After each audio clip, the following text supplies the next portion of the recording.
구약의 이스라엘 백성들은 너무나도 확고한 신념을 한 가지 가지고 있었습니다. 그 신념이 뭔가 하면 우리 이스라엘은 절대로 망하지 않을 것이다. 왜냐하면 우리 예루살렘에는 하나님을 예배하는 성전이 있기 때문이다. 그런 확고한 신념을 가지고 있었습니다. 그런데 이 확고한 신념이 한순간에 무너지게 됩니다. 주전 605년경에 바벨론의 느부갓네살이 예루살렘을 침략했습니다. 예루살렘을 함락시키고 또 예루살렘 성전 안에 있던 많은 성전의 기구들을 다 가지고 갔습니다. 뿐만 아니라 이스라엘 소년들 가운데에 이 똑똑한 사람들을 바벨론으로 포로로 잡아갔습니다. 이 신념을 가지고 있었는데 절대로 우리 이스라엘은 망하지 않을 거다. 하나님이 돌보시는 나라고 하나님이 자기 이름을 두시는 성전이 있는데 망하지 않을 거다. 그런 신념을 가지고 있었습니다. 그 신념이 한순간에 깨진 겁니다. 이 포로로 잡혀갔던 소년들 가운데에 한 사람이 오늘 말씀에 언급되고 있는 다니엘이라는 사람입니다. 그럼 이 다니엘은 처음부터 뜻을 세웠습니다. 우리로 이야기하면 지조가 있었던 겁니다. 신앙의 지조가 있었습니다. 이 소년들을 왜 잡아갔냐 하면 이 포로 정책의 일환으로 이 똑똑한 친구들을 다니엘 이 바벨론 사람으로 만들어 가지고 이제 이 바벨론의 여러 가지 일들을 위해서 인재를 등용하기 위해서 이들을 끌고 간 겁니다. 그래서 당연히 이제 이 바벨론 왕이 자신이 교육시키는 아이들이기 때문에 자신의 뜻대로 할 수 있는 겁니다. 책으로 대우하는 겁니다. 왕이 먹는 진미를 내려서 먹게 하는데 다니엘과 세 친구는 그 왕의 진미를 거절합니다. 왜 거절할까요? 여러분, 거절하는 이유가 뭘까요?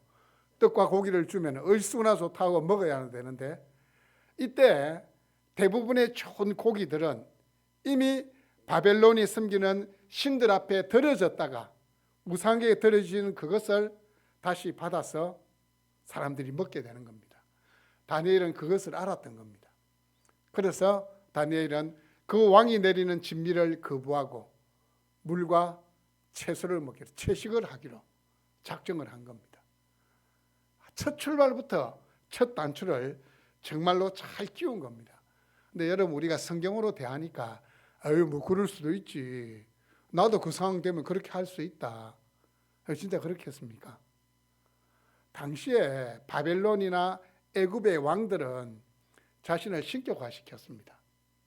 자신은 하나님과 동등한 존재입니다. 자기가 명령해서 거부하면 어떻게 될까요? 죽는 겁니다. 왕이 명령했는데 그것도 포로의 신분이 왕의 명령을 거부한다는 거 진짜 쉽지 않아요. 우리 군에 갔다 오신 분들은 알잖아요. 여러분, 군에 가가지고 자기 하고 싶은 뜻대로 할 수 있습니까? 못해요. 제가 이제 군에서 제대한 지 한 35년 다 돼 가는데 제가 군에 있을 때만 해도 교회 가는 것도 제대로 못했어요. 교회 가려고 하면 꼭 한 번은 결단을 해야 됩니다. 죽을 각오를 해야 돼요. 맞아, 죽을 각오를 해야 그때부터 신앙생활을 편하게 할 수 있는 겁니다.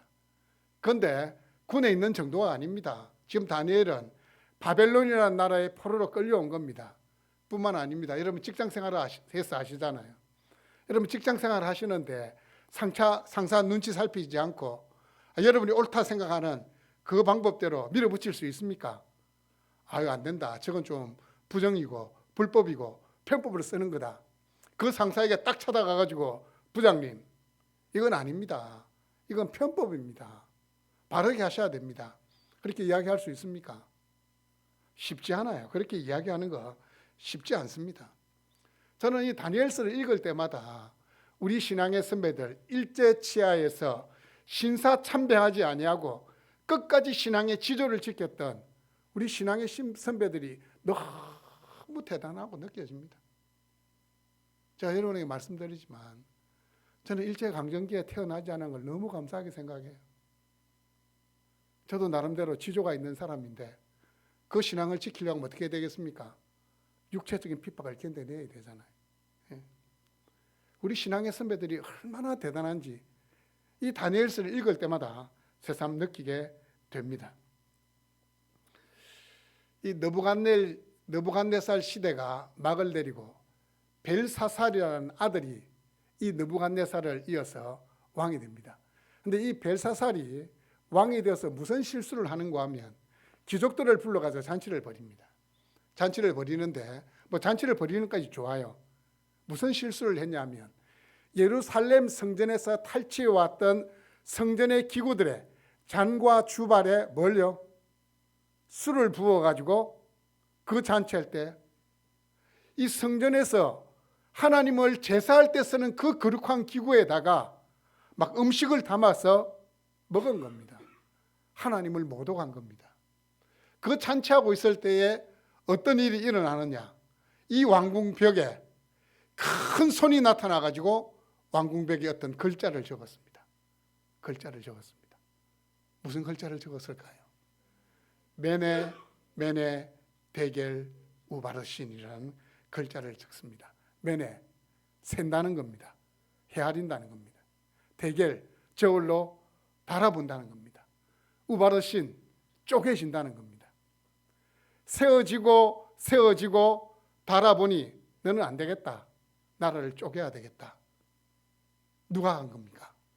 하나님이 이 벨사살에게 경고한 겁니다.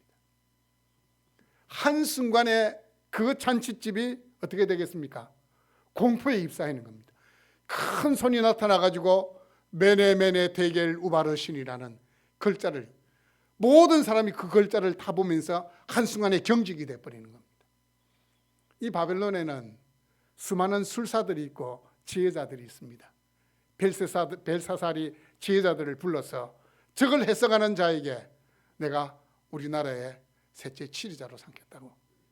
첫 번째 가는 자기 다음으로 가는 사람으로 삼겠다 약속을 합니다.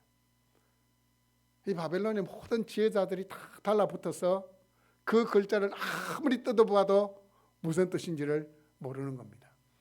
누가 그 글자를 해석합니까? 하나님의 지혜에 충만했던 다니엘이 그 글자를 해석합니다. 그 글자 걸기대로 다니엘은 이 바벨론의 첫 번째 치리자가 되지만 벨사살은 결국 다리오라는 사람에 의해서 죽임을 당하게 됩니다. 메대 사람 다리오가 왕이 됩니다. 여러분 정상대로라면 정권이 바뀌었습니다. 우리나라도 정권 바뀌면 어떻게 됩니까? 장관하던 사람이 내가 장관 그대로 할 거다 할 수 있습니까? 다 사임하고 나갑니다. 정권이 바뀌면. 옛날에는 어떻게 했습니까? 이 정권이 그냥 아버지가 왕이었다가 아들이 물러받는 거 아니에요. 그래도 체인지가 되는데 지금 어떻게 됐습니까? 왕조 자체가 바뀐 겁니다. 왕조 자체가 바뀌면 전에 왕을 섬기던 신하들은 뭐가 됩니까? 역적이 되는 겁니다. 역적. 그럼 어떻게 돼요? 전부 참수형 당하는 겁니다. 그런데 다니엘은 특이하게도 벨사살이 죽고 다리오가 왕이 되었음에도 불구하고 어떻게 해요? 계속해서 바벨론을 다스리는 신하로서의 역할을 하게 됩니다. 다니엘은 소수민족, 그것도 포로로 잡혀온 민족의 출신입니다. 그런데 그가 다리오가 왕이 되었음에도 불구하고 이 바벨론을 다스리는 모든 신하를 주관하는 3명의 총리 가운데 한 명으로 여전히 남아있는 겁니다. 여러분이 그 바벨론 사람이라면 여러분 마음에 어떤 생각이 들겠습니까? 이야, 다니엘 진짜 똑똑한 사람이다. 저거 봐서 저 사람 본받을 만한 사람이다. 여러분 그 생각이 들겠습니까? 여러분 들겠어요? 솔직히 한번 이야기해 보세요. 그 생각이 들겠습니까? 자, 우리 경상도 사람이 시장이고 그 밑에 이렇게 고위관직이 대부분 경상도 사람이다. 근데 그 중에서 저기 이렇게 남쪽에 있는 이쪽에 있는 분이 와가지고 이 세 번째로 높은 사람이 돼 있다. 그럼 마음에 어떤 생각이 들겠어요? 아직까지 우리가 마음에 지역 감정이 남아 있습니다. 저 사람은 이곳 출신도 아닌데. 그런데 이 다니엘은 그 정도가 아니에요. 포로로 잡혀온 사람이에요. 근데 그 사람이 모든 신하들을 120도를 다스리는 그 이 관리들을 총 관리하는 3명 중에 1명이 된 겁니다.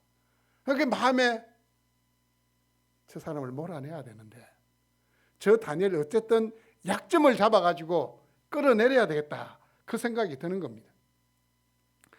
읽지는 않았지만 6장 4절 말씀해 보시면 이 사람들이 다니엘을 고발할 근거를 찾기 위해서 이리 뒤지고 저리 뒤져도 아무 허물을 찾지 못했다라고 말씀하고 있고, 그가 충성되어 아무 그릇됨도 없고 아무 허물도 없음이었더라. 이 충성되다는 것은 사람이 끊었건 한결같고 변함없는 삶의 자세를 이야기합니다. 충성되다. 충성된 사람 하나님이 좋아하시는데, 이 다니엘은 하나님께 충성하기 때문에 허물이 있을 수가 없는 겁니다. 우리말로 이야기하면 털어서 뭐 안 나는 사람입니까? 먼지 안 나는 사람. 우리 쉽게 이야기합니다. 털어서 먼지 안 나는 사람 있을까요? 없을까요? 잘 없습니다. 아마 제가 정권이 바뀌어서 노민석 목사를 국무총리로 지명한다. 그럼 뭐 해야 됩니까? 인사청문회 하게 됩니다. 인사청문회 하게 되면 제 초등학교 시절부터 모든 거 다 조사합니다. 제가 보냈던 메일 하나까지도, 뭐 했던 발언 하나, 아니면 페이스북에 남겼던 글 하나까지도, 뭐 제가 국무총리 될 일도 계시지만 저는 페이스북에 그런 이렇게 티가 잡힐 만한 글을 절대로 남기지를 않습니다. 저는 다 조사합니다. 아니면 제가 이 교통 스티커 끊겼던 거까지 다 조사합니다. 모든 걸 다 조사해요. 그러면 허물이 나오겠습니까? 안 나오겠습니까? 저에 대한 허물이 나오겠습니까? 안 나오겠습니까? 제가 생각할 때 나올 게 별로 없을 것 같아요. 모르죠, 뭐. 그렇게 다 지금 인사청문회 하듯이 다니엘에 대한 모든 뒷조사를 했는데 어떻게 해요? 그가 충성된 사람이라 아무 그릇됨도 없고 허물도 없었더라. 왜 그런가 하면 다니엘은 사람이 아니라 하나님께 충성하는 사람이기 때문입니다. 여러분, 사람의 눈은 속일 수 있습니다. 안 보는 곳에서는 얼마든 속일 수 있어요. 하지만 우리 하나님은 무소부지하신 하나님이에요. 절대로 하나님 속일 수 없는 겁니다. 다니엘이 하나님 앞에서 살아갔기 때문에 아무 그릇됨도 없고 허물이 없는 사람이 될 수 있었던 겁니다. 여러분, 다니엘처럼 하나님께 충성하십시오. 돈이나 권력이나 명예가 아니라, 사람이 아니라 하나님께 충성할 수 있기를 바랍니다.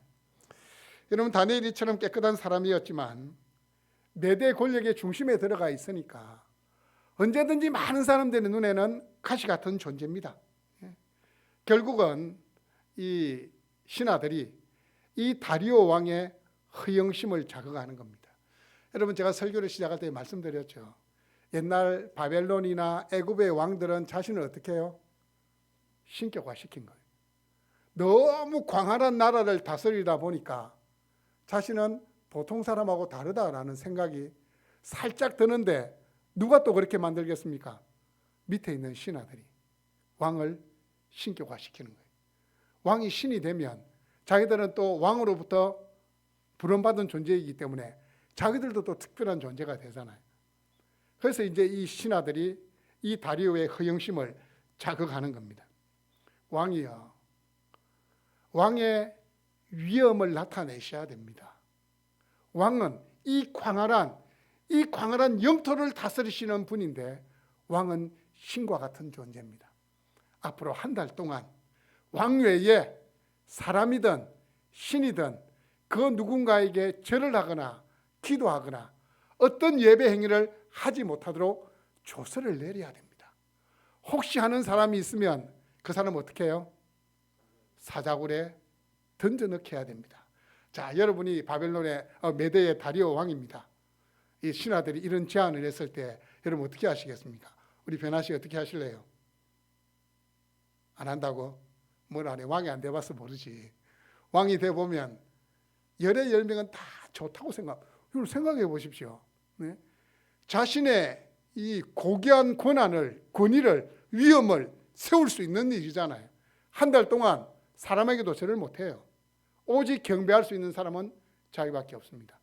모든 백성들이 자기만 우러러 볼 수 있는, 얼마나 좋은 기회입니까? 안 그래도 이 나의 나됨을 한번 나타내야 되는데 라고 생각했는데 신하들이 그렇게 이야기해 주니까 얼마나 좋습니까? 왕이 얼씨구 나서 좋다고 자신의 인장 반지를 찍어서 도장을 찍습니다. 이 왕이 도장을 찍어보면 어떻게 될까요? 왕 자신도 그 일을 변개하지를 못하는, 바꾸지를 못하는 겁니다. 근데 다니엘이 어떻게 했어요? 다니엘에게는 거룩한 습관이 있었습니다. 어떤 습관이냐면 하루에 3번 동쪽으로 난 창문을 열고, 동쪽이 어디 쪽입니까? 자기 나라 이스라엘 땅이에요. 어쨌든 하루에 3번 기도하는 거룩한 습관이 있었습니다. 왕의 조서가 내렸습니다. 여러분 같으면 어떻게 하실래요?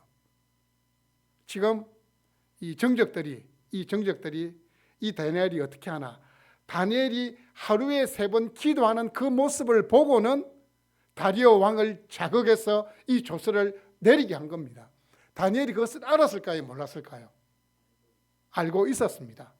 그런데 다니엘이 어떻게 합니까?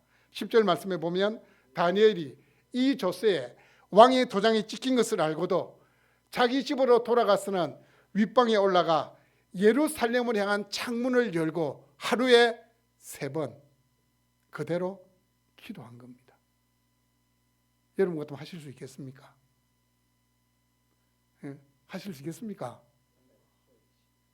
맞아요. 어쩌면 저게 어떻게 보면은 지혜로운 방법이다, 그렇게 이야기할 수도 있습니다. 한 달만 쉬면 되지. 한 달 쉰다고 우리 자비로우신 하나님께서 뭐라 하시겠나. 환경을 알고 계시고 나의 상황을 알고 계신 하나님, 내가 지금 이스라엘 땅에 있는 것도 아니고 내가 지금 바벨론 땅에 포로로 끌려와 있는 상황인데 한 달 쉰다고 해서 무슨 큰일이 있겠냐. 그게 바로 신사참배의 시작인 겁니다. 신사참배는 일본의 이 국기에 대한 의례와 같은 건데 고개를 잠시 숙인다고 해서 그게 무슨 우상 숭배가 되냐. 내 마음에는 하나님이 계시는데. 다니엘은 우리의 기대를 깨고 전에 하던 대로 하루에 3번 그 집에서 기도하는 그 일을 하게 됩니다. 다니엘은 자신이 이스라엘에 있을 때든 바벨론으로 잡혀왔을 때든 하나님을 향한 마음은 절대로 변하지 않았습니다. 온 우주의 통치자가 되시는 하나님께 충성하는 자였습니다. 다니엘은 자신의 신앙을 지키는 일을 위해서 목숨을 내어 놓았던 겁니다. 어떤 사람들이 볼 때는 진짜 융통성이 없고 고지식하제, 한 달만 참으면 될 건데 그 한 달을 못 참아서 자신을 위험에 노출시켜 이렇게 생각할 수 있을 겁니다. 하지만 여러분, 그 한 달을 참는다는 것은 그건 지혜로운 것이 아니고 타협하는 겁니다. 그걸 타협이라고 부르는 겁니다. 오늘날 그리스도인들은 너무 쉽게 세상과 타협하려고 합니다. 처음에는 별거 아닙니다. 그냥 사소한 거 한두 가지 내어줍니다. 그런데 어떻게 될까요? 바늘 도둑이 뭐 됩니까? 소도둑 됩니다. 처음에 사소한 것부터 시작해서 큰 것으로 가는 겁니다. 결국에는 어떻게 해요? 자신의 신앙 양심마저도 팔고 세상과 타협하는 자가 되고 만다는 겁니다. 그렇게 되면 하나님이 첫 번째 자리가 아닙니다. 하나님이 두 번째, 세 번째의 자리로 자연스럽게 밀려나게 되는 겁니다. 여러분이 이방원이라는 자가 아버지가 이제 조선을 건국했잖아요. 이방원이 정몽주를 찾아갔습니다. 정몽주를 찾아가서 시조를 얻습니다. 이때 이게 이 배운 사람들은 이 대화를 이렇게 시조로 주거니 받거니 뭐 이렇게 했던 것 같아요. 이 이방원이가 정몽주를 찾아가 가지고 하여가라는 시조를 얻습니다. 이런들 어떠하리, 저런들 어떠하리, 만수상들을 드렁칠기 얽혀진들 어떠하리. 우리도 이와 같이 얽혀서 100년까지 누리리라 이렇게 이야기합니다. 그때 이 정몽주가 이방원의 시조를 듣고는 시조로 또 대답합니다. 일명 단심가라 그렇게 부르는데 이 몸이 죽고 죽어 100번 고쳐 죽어 백골이 진토되어 넋이라도 있고 없고 님 향한 일편단심 가실 줄이 있으랴. 진짜 멋집니다.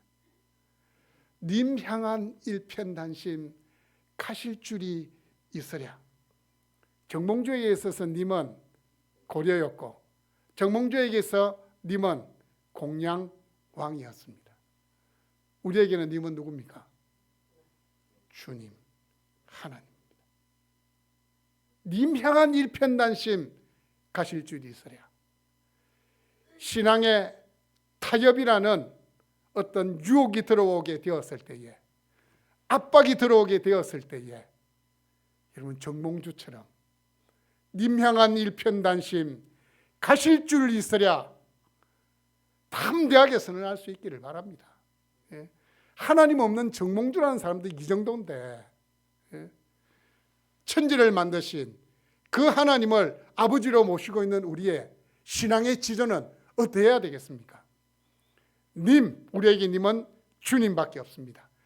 주님 향한 일편단심, 이 한 조각의 붉은 이마 심장을 이야기하는 겁니다.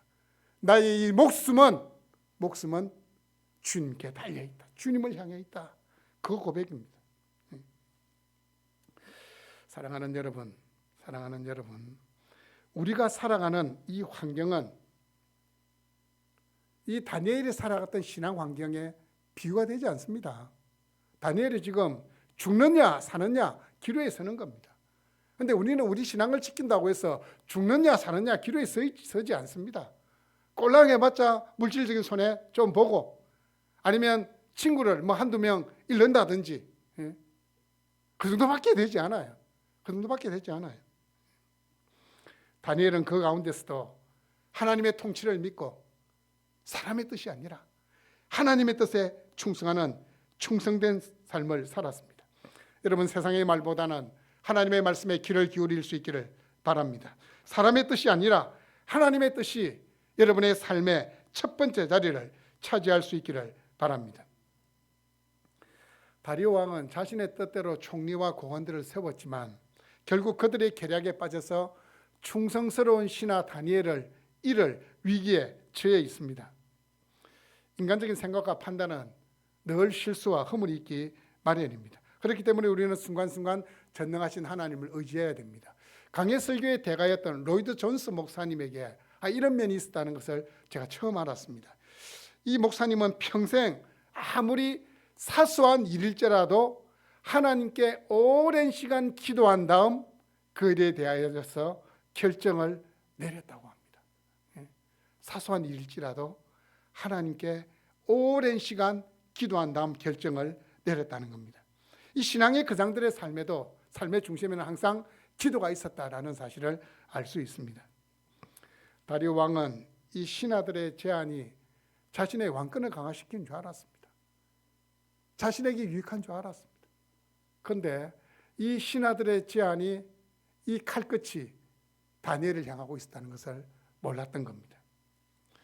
다리오 왕은 자신의 입으로 메대와 바사에 고칠 수 없는 규례다라고 이야기했기 때문에 어쩔 수가 없는 겁니다. 다니엘이 고발을 당했습니다. 그때 정오 시간에 고발을 당했는데 저녁 시간이 되도록 다리오가 결정을 못 내리는 겁니다. 왜 그럴까요? 다니엘은 자기가 정말로 신뢰하는 사람이었기 때문에 결정을 내리지 못하는 겁니다. 정오에 이제 고발을 당해서 다니엘이 왕의 규례를 어겼습니다. 그럼 저녁 시간 하면 한 6시간 동안을 고민한 겁니다. 신하들이 찾아와서 계속해서 압박을 합니다. 결국은 다리오 왕이 다니엘을 사자굴에 던져 넣을 수밖에 없습니다. 16절에 보시면 내가 항상 섬기는 너희 하나님이 너를 구원하시리라. 너를 구원하시리라. 이 항상이라는 것은 오랜 시간에 걸쳐 한결같이라는 말입니다. 네가 한결같이 섬겼던 그 하나님이 너를 구원하실 것이다. 이런 이야기를 하는 겁니다. 이것은 나는 너의 생명을 지키기 위해서 할 수 있는 것이 아무것도 없다. 왜냐하면 너를 구원할 수 있는 것은 나의 손에 달린 것이 아니고 하나님의 손에 달렸기 때문이다. 이렇게 이야기를 합니다. 여러분, 다니엘이 조금이라도 흐트러진 삶을 살았다면 이 확고한 신앙의 자리에서 이 흔들리는 모습을 보였다면 다리오 왕이 이런 말을 했겠습니까? 아니요, 했을 리가 없죠.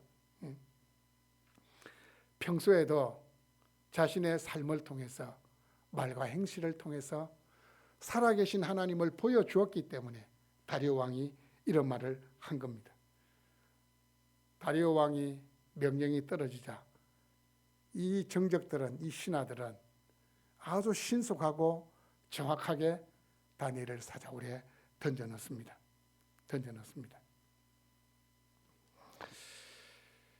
사자굴에 던져놓고는 돌로 그 굴을 막고 어떻게 해요? 봉인을 합니다. 봉인을 한다는 것은 이 돌과 땅이 맞닿은 부분을 다 흙으로 채운 다음에 여기다가 이제 사람이 손을 대면 표가 나도록 임봉을 시키는 겁니다. 왕의 도장을 찍어서. 절대로 손을 댈 수가 없는 겁니다. 땅과 돌이 맞닿은 부분에 진흙을 바른 다음에 왕의 인장반지 도장을 탁 찍어서 누구든지 손을 대면 표시가 나도록 되어 있는 겁니다. 진실이 봉해지는 순간이고 거짓이 승리하는 순간처럼 보입니다. 그날 밤 다리오 왕은 뭐 했습니까? 오락을 거치고 식음을 전폐하고 뜬 눈으로 밤을 새운 겁니다. 자신이 사랑하는 충직한 신하가 지금 사자굴에 던져졌기 때문에 아침이 되었을 때에 이 다니엘의 안위를 살피기 위해서 직접 사자굴로 갑니다. 20절에 보면 살아계신 하나님의 종 다니엘아, 내가 항상 섬기는 네 하나님이 사자들에게서 너희 너를 구원하셨느냐 이렇게 이야기합니다. 그런데 자유주의 신학자들은 뭐라 이야기하느냐면 이 다니엘서는 이 포로 시대에 힘든 삶을 살고 있던 이스라엘 백성들을 위로하기 위해서 소설과 같이 기록된 것이다 라고 이야기를 합니다. 또 어떤 사람들은 합리적인 설명을 시도합니다. 어떤 설명을 시도하느냐?